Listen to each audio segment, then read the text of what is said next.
Fala galera da 211, tudo bem com vocês? Espero que sim, né gente? Lembra, passei o ano inteiro brincando? Agora é sério. Se inscreve no canal, dá um like, toca o sininho para ver as novidades, de ver os vídeos das outras turmas também. Galera, olha só. A aula passada eu mandei um texto para vocês falando dos elementos de um mapa, né? O que precisa para ser um mapa? Lembra daquela aula que eu passei para vocês? Abrimos um mapa lá e puf, cadê a Rosa dos Ventos? Cadê a orientação do mapa? Não tinha, né? O professor não viu isso antes de levar para vocês um mapa, né? Então, coordenada geográfica tem que ter, orientação, escala, fonte, legenda e título. Isso para ser um mapa, né? O que mais que eu passei para vocês? As coordenadas geográficas, né?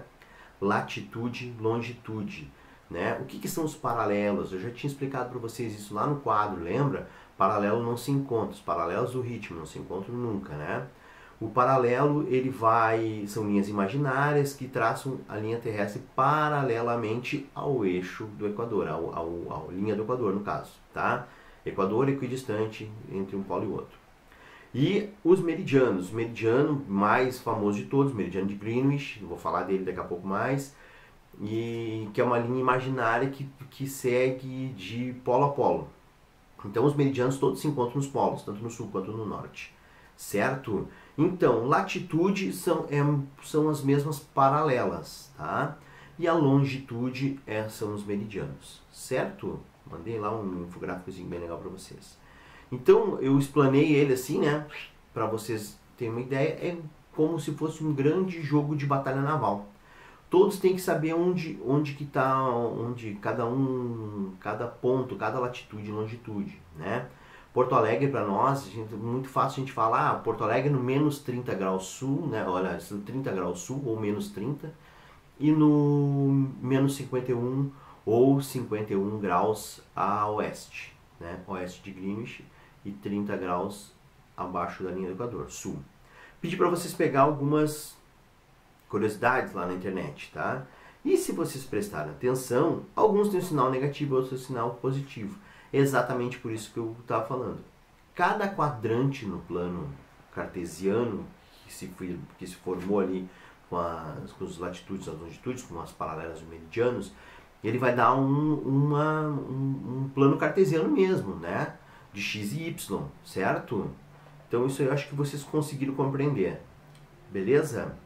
Então vamos para a aula de hoje. A aula de hoje, gente, toca a vinheta aí para a aula de hoje.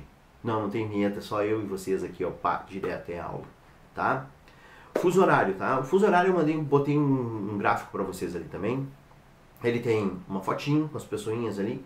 E o que vai acontecer? Conforme o Sol ele vai de leste para oeste, né? Conforme ele anda, ele vai dar 1 hora em algum determinado lugar do globo terrestre. Então, por exemplo, se ele está a pino, 12 horas, o Sol a pino na cabeça do indivíduo que está lá no Greenwich, tudo que o Sol já passou vai aumentar a hora, né? Vai ser 13, 14, 15, 16. E o que ele ainda vai passar, né? 11, 10, 9. Essa é a lógica da hora, né? Do fuso horário. Epa, essa é a horinha aquela que fica uma telinha preta que o professor rateou. Então, esse sistema foi adotado na Conferência Internacional do Meridiano e todo mundo acha que foi em Greenwich. Não, foi em Washington DC, lá nos Estados Unidos, tá? Mas por que cargas d'água, professor? Os caras foram botar lá no meio de uma cidade da Inglaterra o meridiano zero de Greenwich. Tem uma explicação. A linha internacional de datas, que é o antimeridiano do zero, que seria o 180 no outro extremo do polo, a linha internacional de datas, eles colocaram assim, onde é que nós vamos mudar o dia? Para mudar o dia não pode passar em lugar nenhum. Então, ó, eles acharam o ponto aqui, esse aqui é o ponto que não vai atravessar nenhum país, nenhuma cidade, nenhum nada. Então esse aqui vai ser a linha internacional de datas que vai mudar de um dia para o outro. Enquanto o meridiano o zero, vai ser aqui, ó, que legal, passa no meio da cidade de Greenwich. Daqui a pouco ia passar no meio de uma outra cidade, sei lá, Barcelona, por exemplo, podia ser o meridiano de Barcelona, mas não é. É o meridiano de Greenwich, tá? Que alguns chamam de bruxa verde, sei lá, né? Então, já falei para vocês, uma circunferência tem 360 graus.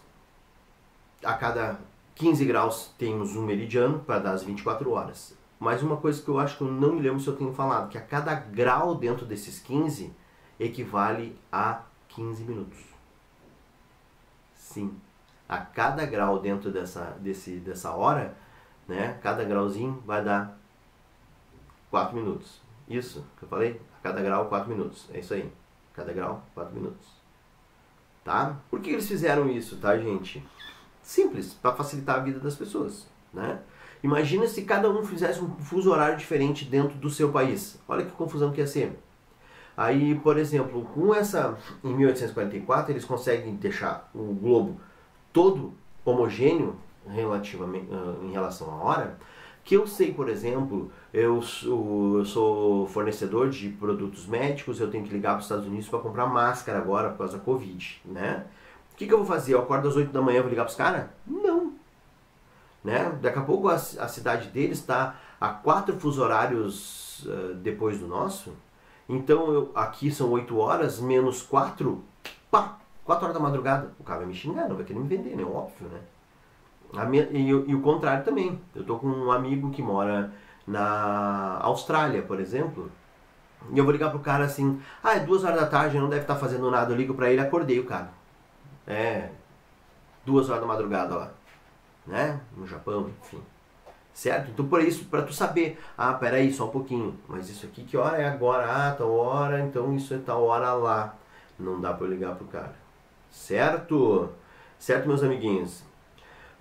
Um problema disso, tá? Se vocês repararem no texto que eu mandei para vocês, tem um mapa lá todo coloridinho, porque tem 2 tipos de fuso horário. Tem o limite teórico, que é esse que eu estou falando para vocês, cada 15 graus e coisa e tal, e tem o limite prático, que é a adaptação que cada país faz para o seu fuso horário. Eu vou dar um exemplo aqui da nossa vizinha Argentina. A Argentina, ela está na latitude, na longitude da Argentina é 60 graus. Só que ela fica com a mesma latitude nossa de hora, dos 45. Então o horário da Argentina é o mesmo horário brasileiro. Olha que louco. E eles ainda têm horário de verão lá, ainda tem mais isso para complicar. Eles têm então 1 hora antes. Tá? A Rússia, por exemplo, que é um país de extensão gigantesca, eles têm, se eu não me engano, são 11 fusos horários teóricos, tá? Mas eles têm aqui 1, 2, 3, 4, 5, 6, 7, sim, tem uma cola aqui no meu computador, 6 ou 7 fusos horários de prático.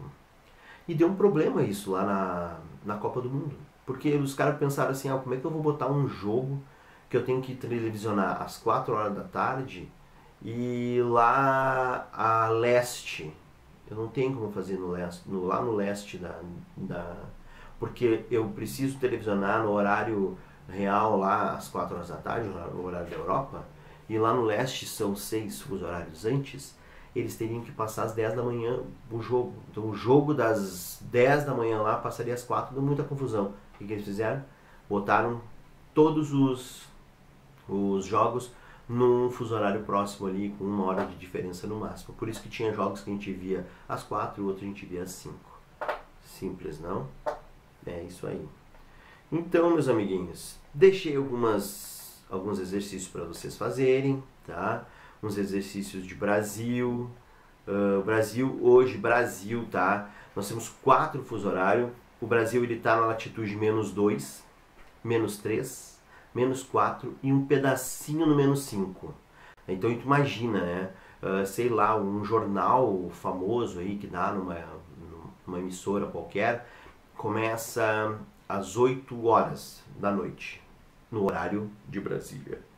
Lá em Fernando de Noronha, os caras estão vendo esse mesmo jornal às 9.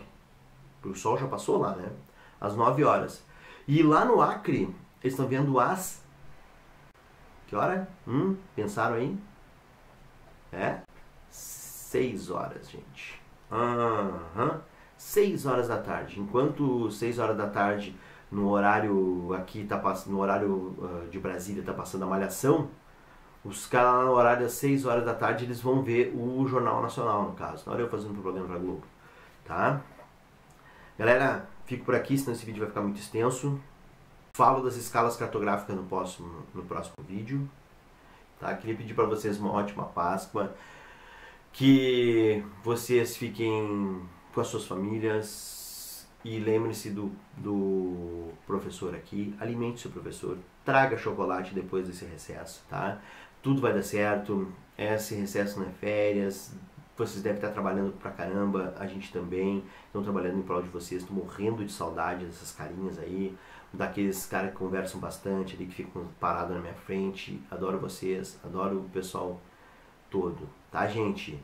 Muita luz na caminhada, feliz Páscoa para vocês, a família de vocês, aproveitem, né? Fiquem com Deus.